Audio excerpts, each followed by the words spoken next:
Friends, welcome back to my YouTube channel Mohit reactions again. और भाई ये ध्रुव राठी साहब की एक और वीडियो आई है जिनका मैं बहुत बड़ा फ़ैन हूँ। उनकी वीडियोस देख के मैं काफ़ी खुद को एंजॉय करवाता हूँ। भाई मेरे को खुद मज़ा आता है इनकी वीडियोस देखने पे, और मैं इनकी वीडियोस पे रिएक्शन दे के और खुश हो जाता हूँ। और आपके आगे रिक्वेस्ट करता हूँ कि आप भी मेरी वीडियोज़ को देखिए, मेरा वॉच टाइम बढ़ाइए।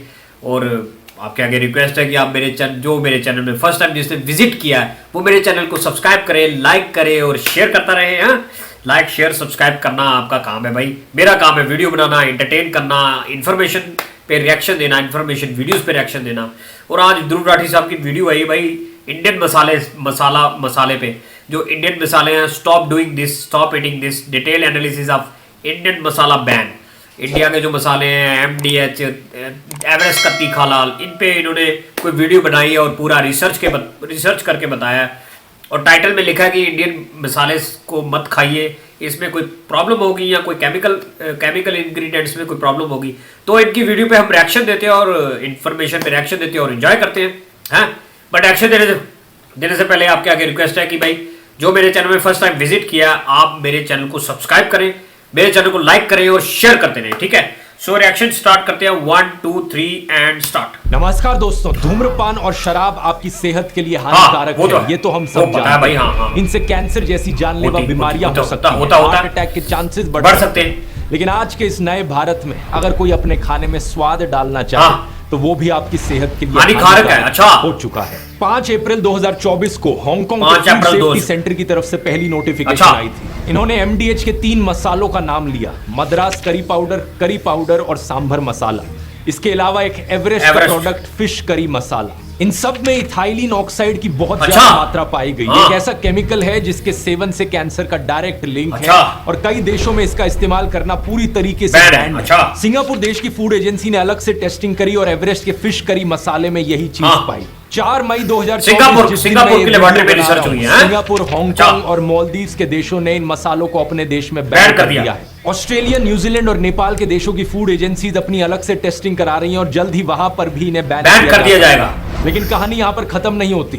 थोड़ा और गहराई से जांच करी तो पता चला पिछले 4 सालों में यूरोपियन यूनियन की फूड सेफ्टी अथॉरिटीज ने 500 से ज्यादा 527 प्रोडक्ट्स को बैन कर दिया है या रिकॉल कर दिया है। 527 ऐसे प्रोडक्ट्स जिनमें इथाइलिन ऑक्साइड पाया गया है। इनमें सिर्फ मसाले ही नहीं बल्कि हर चीज शामिल है, nuts, seeds, herbs, spices, cereals, फल, सब्जियां, फ्लेवर्स, आइसक्रीम, थिकनर्स और भी बहुत कुछ। इतना ही नहीं, पिछले 6 महीने में MDH ने जितने मसाले अमेरिका में भेजे, US कस्टम अथॉरिटीज ने उनमें से 31% मसालों को वापस भेज दिया। कहा कि उनमें सैल्मोनेला पाया गया है। बैक्टीरिया है जिससे फूड पॉइजनिंग होती है, दस्त लगना, फीवर आना, वॉमिटिंग और सीवियर केसेस में आपके नर्वस सिस्टम को भी चोट पहुंचा सकता है। हालत इतनी गंभीर है और ये सारी खबरें हमें सिर्फ इसलिए पता चल पा रही हैं क्योंकि दूसरे देशों की अथॉरिटीज अपना काम कर रही हैं। नहीं तो अपने देश में ना तो टीवी, अपने देश में तो गोदी मीडिया चल रहा है भाई, गोदी मीडिया। अरे चेतावनी देना तो छोड़ो, मोदी सरकार ने पिछले महीने पेस्टिसाइड की लिमिट को 10 गुना बढ़ा दिया। जितना पेस्टिसाइड आपके मसालों में पाया जाना एक्सेप्टेबल है उसे 10 गुना बढ़ा दिया गया। 140 करोड़ लोगों की जिंदगियों के साथ खेला जा रहा है। यहाँ बात सिर्फ कुछ मसालों की नहीं है, ये खेल इससे कहीं ज्यादा खतरनाक है। आइए समझते हैं इस वीडियो में गहराई से कि ये अब पता चलेगा भाई, पूरी रिसर्च करके आए, पूरी डिटेल लाई है, इसके पीछे असली कारण है और आप अपनी सेहत को बचाने के लिए क्या कर सकते हैं, अब पता चलेगा भाई।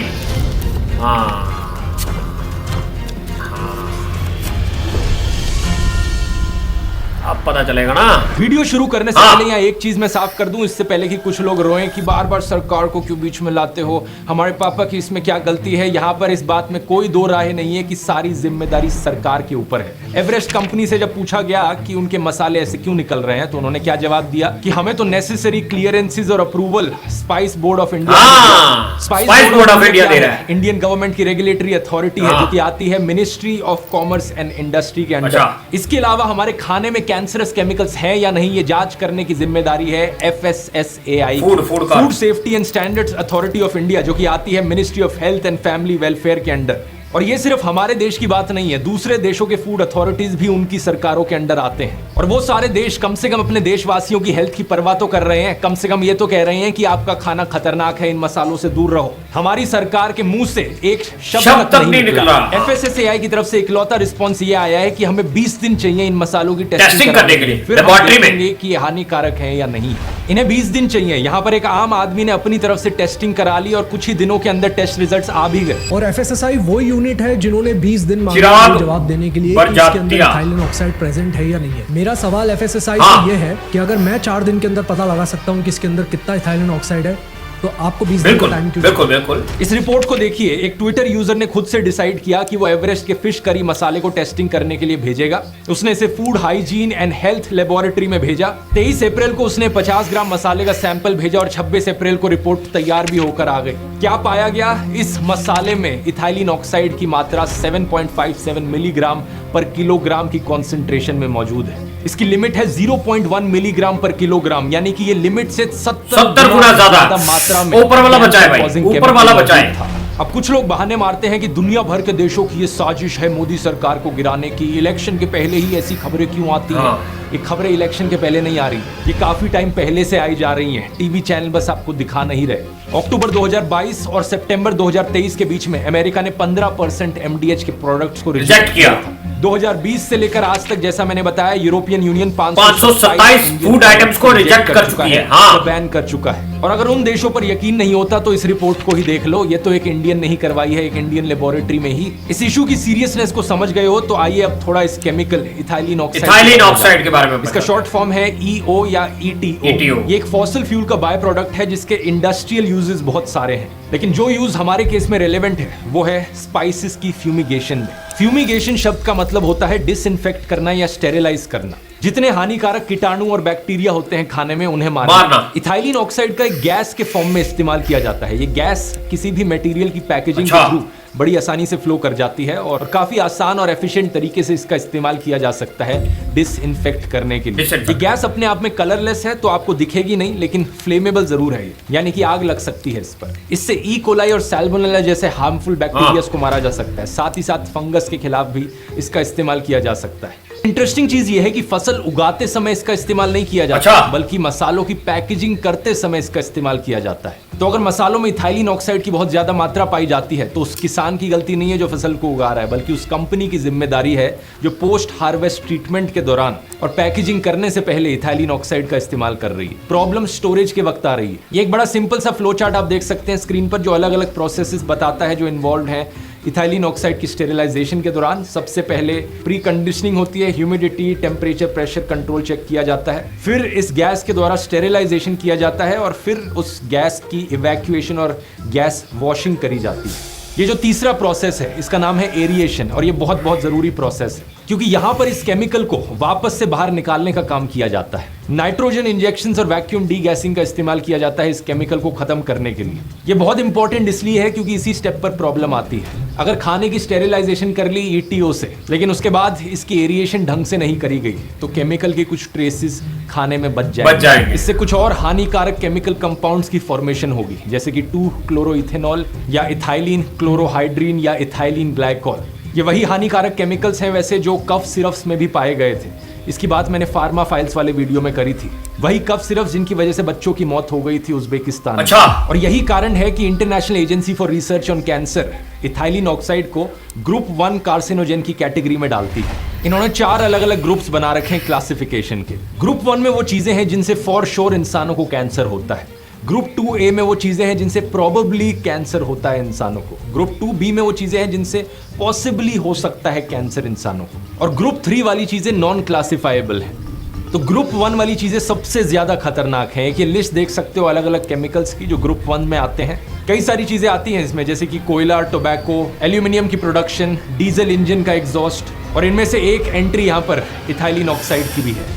इसके बारे में तो ये तक कहा गया है कि इवन लो लेवल्स पर इथाइलिन ऑक्साइड से लिम्फोइड कैंसर और ब्रेस्ट कैंसर का रिस्क बढ़ जाता है। अगर आप इस गैस को इनहेल करते हो, इससे सेल्यूलर मटेरियल में आपके परमानेंट म्यूटेशंस हो सकती हैं, जो कि आपकी आने वाली पीढ़ियों में भी पास ऑन करी जा सकती हैं। यही कारण है कि यूरोपियन यूनियन की जीरो टॉलरेंस पॉलिसी है इथाइलिन ऑक्साइड को लेकर। ना सिर्फ इन्होंने अपने सारे यूरोपियन देशों में कंप्लीटली बैन कर दिया इथाइलिन ऑक्साइड को, बल्कि ये भी कहा कि इंपोर्टेड चीजों में भी इथाइलिन ऑक्साइड बैंड है। इस पॉलिसी में एक थोड़ा सा बदलाव आया था साल 2003 में, जब इन्होंने देखा कि इंपोर्टेड खाने में माइक्रोबियल कंटेमिनेशन का रिस्क काफी ज्यादा है। तो इसको मद्देनजर रखते हुए इन्होंने कहा कि ठीक है, इंपोर्टेड खाने में हम बहुत थोड़ी सी मात्रा का इथाइलिन ऑक्साइड अलाउ करेंगे। इन्होंने एक मैक्सिमम रेजिड्यूअल लिमिट डिफाइन करी 0.2 मिलीग्राम पर किलोग्राम की। मतलब ईटीओ का इतना सा रेजिड्यू रह गया तो चलता है, लेकिन इससे ज्यादा अलाउड नहीं है। लेकिन इस लिमिट को भी 2022 में यूरोपियन कमीशन ने और भी कम कर दिया। इन्होंने कहा 0.2 भी नहीं, 0.1 मिलीग्राम पर किलोग्राम नई लिमिट होगी। तो आज के दिन ईटीओ की इतनी एक्सेप्टेबल लिमिट है यूरोप में, और वो भी सिर्फ इंपोर्ट किए जाने वाली चीजों में।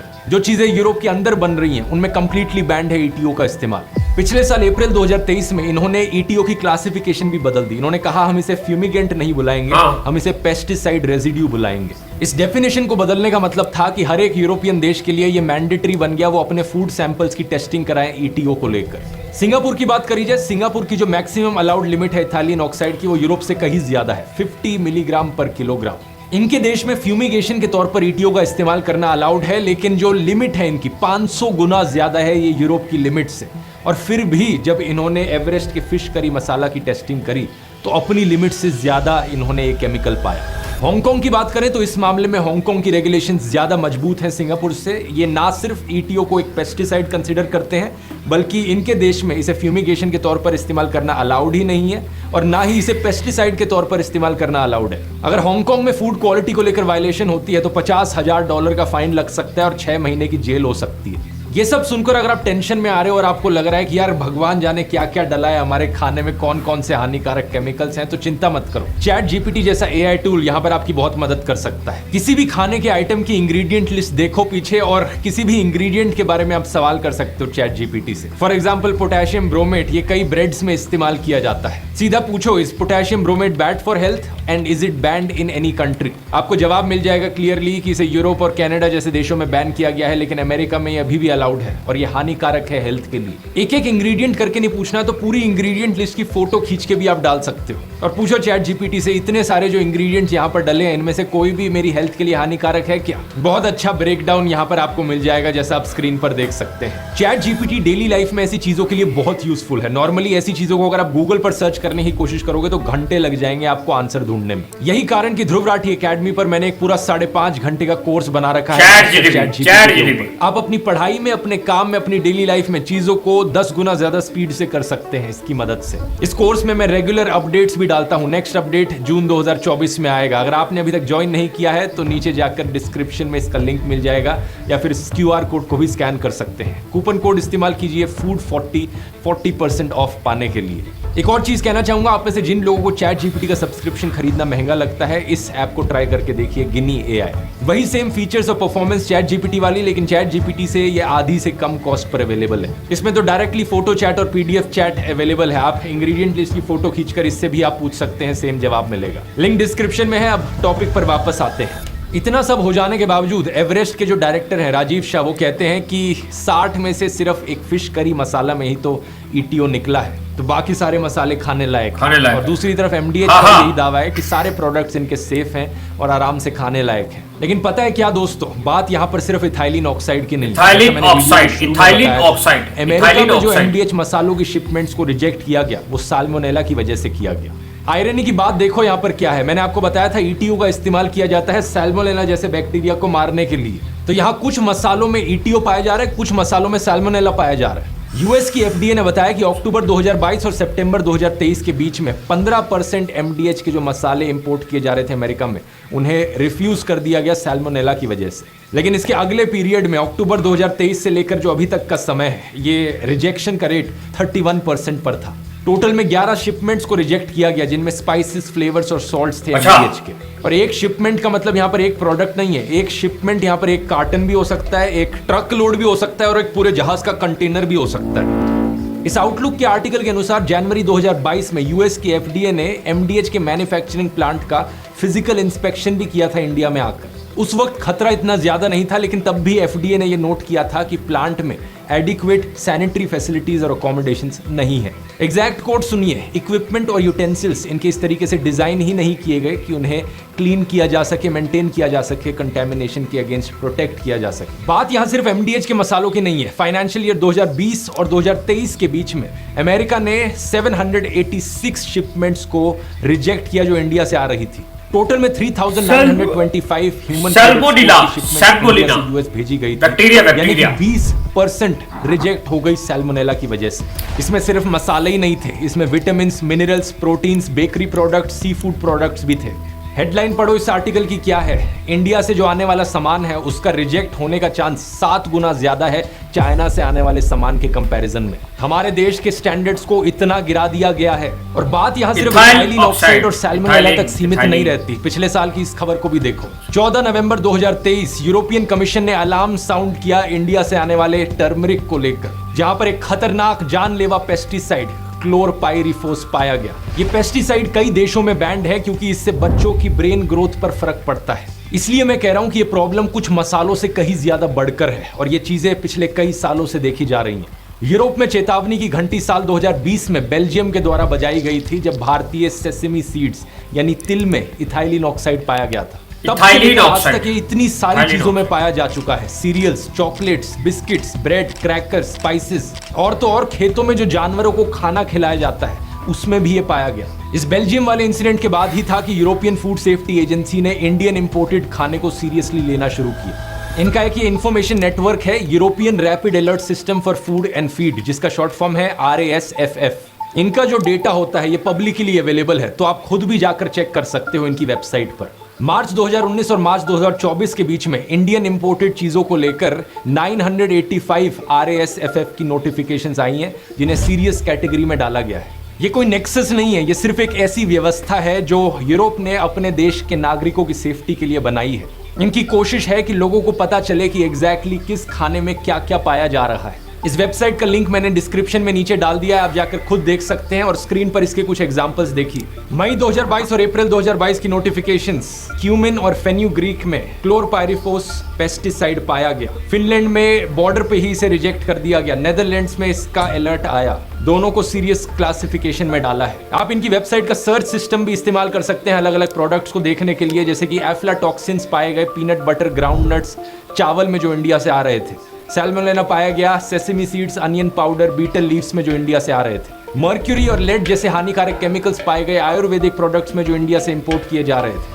एक एक नोटिफिकेशन पे आप डिटेल्स में जाकर नीचे स्क्रॉल करके भी देख सकते हैं कि एग्जैक्टली कितना मर्क्यूरी, कितना लेड पाया गया। ऐसे प्रोडक्ट्स को लेकर थैंकफुली हमारे देश में जुडिशरी है जो अभी भी कुछ हद तक इंडिपेंडेंटली काम कर पा रही है। इन्हें लपेटे में लिया इन्होंने, अभी आपने रिसेंट खबर में देखा होगा, वरना हमारी जो हेल्थ मिनिस्ट्री थी और FSSAI जो है, इन्होंने तो खुली छूट दे रखी है, जैसे मर्जी झूठे प्रचार करते रहो। याद है 2015 में दोस्तों हमारी सरकार ने मैगी को बैन कर दिया था क्योंकि उसमें MSG के ट्रेसेस पाए गए थे। इसके एकदम बाद पतंजलि नूडल्स को लॉन्च किया पूरे देश भर में, बड़ी लॉन्च हुई। लेकिन अब जब पूरी दुनिया में देश के इतने सारे प्रोडक्ट्स पर बैन लगाया जा रहा है तो हमारी सरकार कुछ नहीं कह रही। सोच सकते हो इतने सारे केमिकल्स, इतने सारे पेस्टिसाइड्स जिनको लेकर ये FSSAI वाले अभी तक इतनी सारी खबरें आने के बावजूद भी कोई चेतावनी नहीं दे रहे। देश में हालत सही में बहुत खराब है और बहुत गंभीर है। एक स्टडी करी गई थी पेस्टिसाइड्स एक्शन नेटवर्क इंडिया के द्वारा। इन्होंने पाया कि 275 पेस्टिसाइड जो इंडिया में इस्तेमाल किए जाते हैं उनमें से 255 टॉक्सिक पॉइजन और 56 कार्सिनोजेनिक है। ये 2017 में स्टडी करी गई थी। आज के दिन 292 पेस्टिसाइड्स इस्तेमाल किए जा रहे हैं। देश में बच्चे स्पेशली सबसे ज्यादा वल्नरेबल हैं क्योंकि बच्चों की ब्रेन ग्रोथ और डेवलपमेंट पर इसका असर पड़ता है। अब कुछ लोग सोचेंगे कि ऑर्गेनिक खाना यहाँ पर एक सोल्यूशन हो सकता है, जो कि मेरी राय में डेफिनेटली बेटर ऑप्शन है। लेकिन ऑर्गेनिक खाने में भी दो प्रॉब्लम्स आती हैं।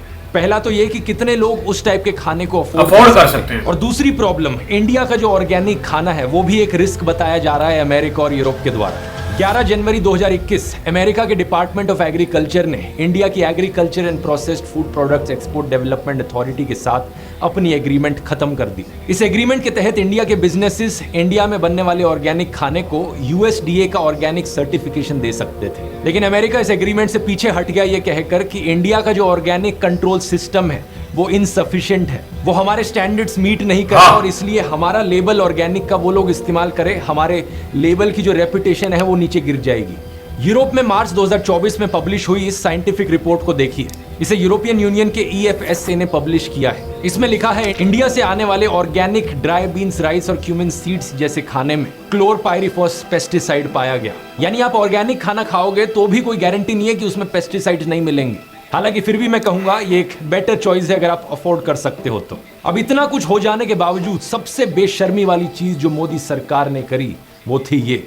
8 अप्रैल 2024 को FSSAI के द्वारा एक नोटिफिकेशन आती है। इसमें लिखा जाता है कि पेस्टिसाइड्स की MRL यानी कि मैक्सिमम रेजिडुअल लिमिट बढ़ा दी जाएगी। कुछ छोटे मोटे नंबर से नहीं बल्कि 10 गुना ज्यादा बढ़ा दी सरकार ने पेस्टिसाइड की लिमिट। पहले 0.01 मिलीग्राम पर किलोग्राम पेस्टिसाइड एक्सेप्टेबल था खाने में, अब इन्होंने कहा 0.1 मिलीग्राम पर किलोग्राम पेस्टिसाइड एक्सेप्टेबल है। FSSAI ने इस नोटिफिकेशन में बताया कि ये फिगर्स प्रॉपर फील्ड ट्रायल्स के बाद सेट किए गए हैं, लेकिन पेस्टिसाइड एक्शन नेटवर्क इंडिया ने इस मैंडेट को लेकर ऑब्जेक्शन रेज किया। इन्होंने कहा कि CIBRC तो फील्ड ट्रायल्स कंडक्ट ही नहीं करता पेस्टिसाइड्स के। जितना भी डेटा है वो सारी मैन्युफैक्चरिंग कंपनीज के द्वारा प्रोवाइड किया जाता है और CIBRC तो सिर्फ अप्रूव करता है पेस्टिसाइड्स को उस डेटा के आधार पर। जब लोगों ने इस खबर को लेकर सोशल मीडिया पर हल्ला मचाना शुरू किया कि ये क्या हो रहा है, तो FSSAI ने अपने आप को डिफेंड करने के लिए कहना शुरू कर दिया ये तो झूठी खबर है, हमें बदनाम करने की कोशिश करी जा रही है। इस न्यूज आर्टिकल को देखिए। FSSAI कह रहा है कि ये रिपोर्ट जो है कि हमने 10 गुना लिमिट बढ़ा दी है, ये फॉल्स और मैलिशियस रिपोर्ट्स हैं।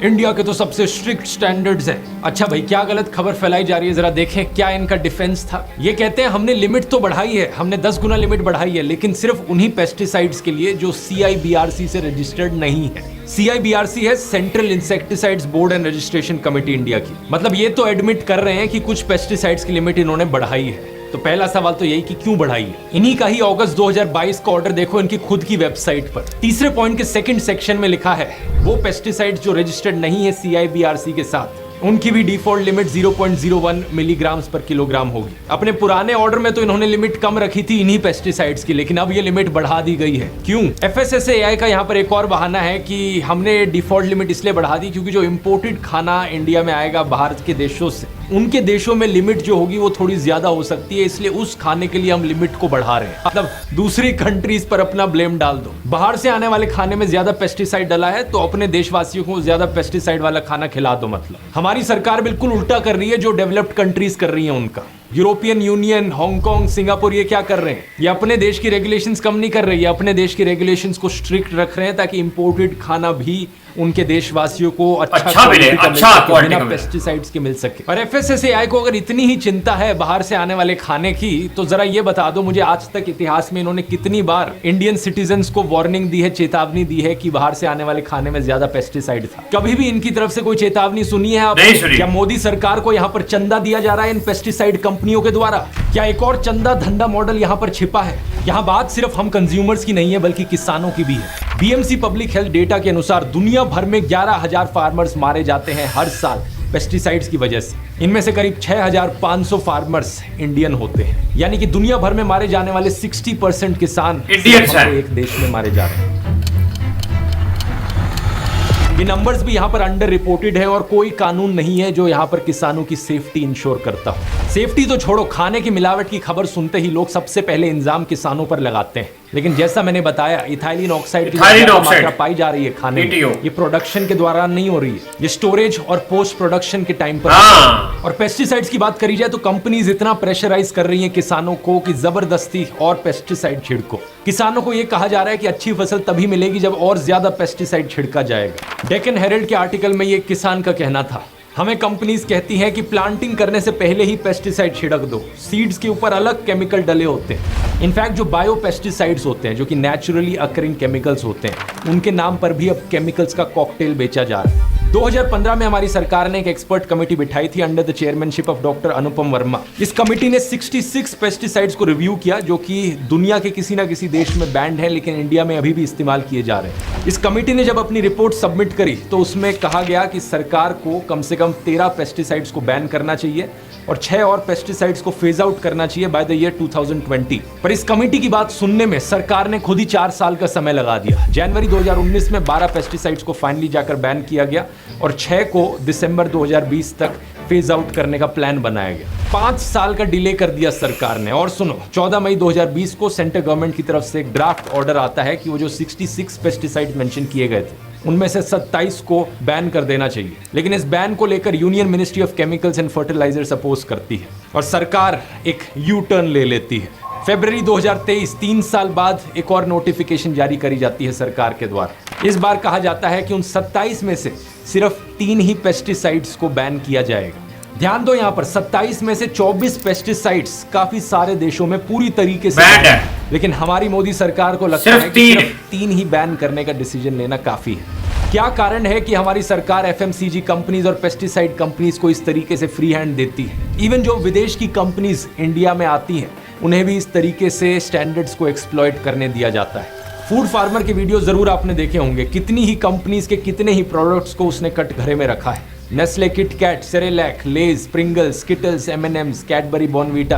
हाल ही में इंडिगो एयरलाइंस के खाने को भी एक्सपोज किया, कैसे उनके सो कॉल्ड हेल्दी खाने में भी उपमा, पोहा, दाल चावल में ज्यादा सोडियम की मात्रा होती है मैगी से। लेकिन ये सारी कंपनीज क्या जवाब देती हैं कि हम जो कर रहे हैं वो कानून के दायरे में रहकर कर रहे हैं। जो गाइडलाइंस सरकार ने बनाई है, FSSAI ने जो गाइडलाइंस बनाई है, हम तो उसे फुलफिल कर रहे हैं। तो चाहे दोस्तों यहाँ पर इंडियन फूड कंपनीज हो, MNCs हो, केमिकल्स हो, पेस्टिसाइड्स हो, कोल्ड ड्रिंक बेचने वाली कंपनीज हो, नेचुरल आयुर्वेदा के स्कैम्स हो, सरकार के कंट्रोल में कुछ नहीं रहा। ये बिक गई है गवर्नमेंट, अब गवर्नमेंट में कुछ नहीं है। प्रधानमंत्री मोदी वहां अपने भाषणों में बिजी है मंगलसूत्र, मटन और मुसलमानों के नाम पर लोगों को डराने में, और यहाँ लोगों को जहरीला खाना खिलाया जा रहा है। सही मायने में इसका जो सोल्यूशन है वो सरकार की तरफ से ही आ सकता है, अगर सरकार अपने रेगुलेशंस को स्ट्रिक्ट बनाए, अगर सरकार का ये चंदा धंधा मॉडल खत्म किया जाए तो। एज एन इंडिविजुअल हम अपनी तरफ से कोशिश कर सकते हैं कि ऑर्गेनिक खाना खरीदें। अगर आप किसी किसान को जानते हैं तो डायरेक्टली उनसे खरीदिए ताकि क्वालिटी का आपको पता चल पाए। और इथाइलिन ऑक्साइड को लेकर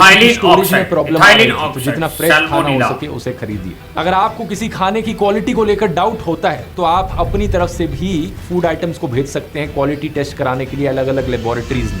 जैसा कि मैंने शुरू में वीडियो के एग्जाम्पल बताया था कि एक ट्विटर यूजर ने खुद से अपने एक सैंपल को भेजा इथाइलिन ऑक्साइड की टेस्टिंग करवाने के लिए। और ओवरऑल जितना ज्यादा हम ऑर्गेनिक खाने को प्रमोट कर सकें उतना बेहतर है। लेकिन इस भयानक प्रॉब्लम का सही मायनों में सोल्यूशन सरकार की तरफ से ही आ सकता है। और क्या वो इस मौजूदा मोदी सरकार की तरफ से आएगा? मुझे तो मुश्किल लगता है, क्योंकि ये सरकार चंदा धंधा के मॉडल में बिजी है। इस चंदा धंधा मॉडल ने ना सिर्फ हमारे खाने को जहरीला बना दिया है बल्कि हमारी दवाइयों को भी जहरीला बना दिया है। इसकी बात मैंने करी थी इस फार्मा फाइल्स वाले वीडियो में, यहाँ क्लिक करके देख सकते हैं और जानने के लिए बहुत बहुत धन्यवाद।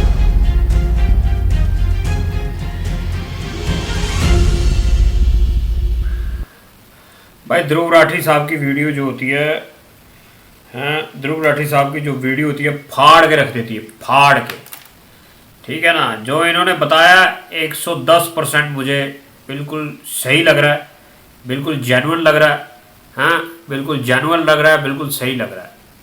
ध्रुव राठी साहब बिल्कुल सही बोल रहे हैं, पूरी हाई लेवल की रिसर्च की हुई है, हाई क्वालिटी रिसर्च है, हाई लेवल की रिसर्च है, तो इसको झुकला नहीं सकते। इनकी वीडियोस पे करोड़ों के हिसाब से व्यूज़ चढ़ते हैं और कई लाखों करोड़ों का वॉच टाइम, पब्लिक आवर्स मिलता है।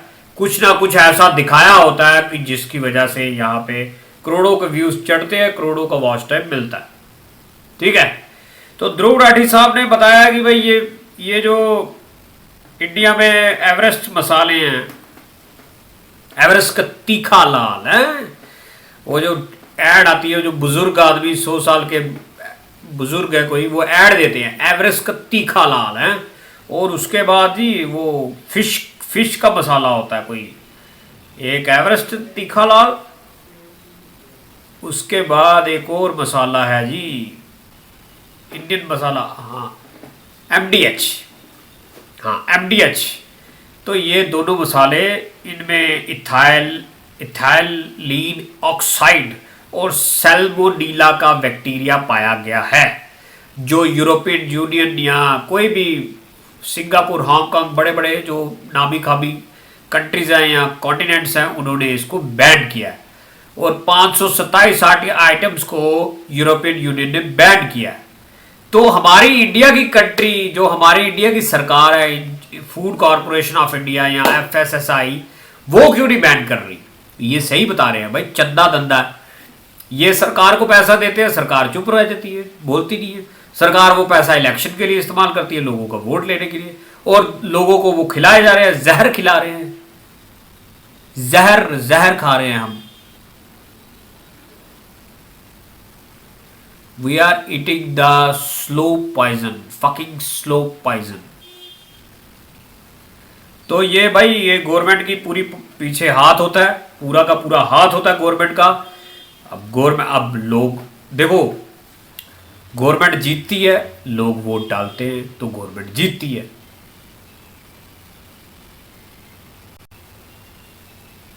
ठीक है, गवर्नमेंट नहीं जीतेगी, लोग वोट नहीं डालेंगे, नहीं डालो नहीं जीतती। तो ये गवर्नमेंट पे डिपेंड करता है, ये सारा का सारा गवर्नमेंट के हाथ में है कि आप क्या खिला रहे हो लोगों को, क्या नहीं। ठीक है, मैं और कुछ नहीं बोल सकता गवर्नमेंट के खिलाफ, बट ये गवर्नमेंट को देखना चाहिए। ये ध्रुव राठी साहब की वीडियो बिल्कुल परफेक्ट है। सो अभी के लिए इतना ही, थैंक्स।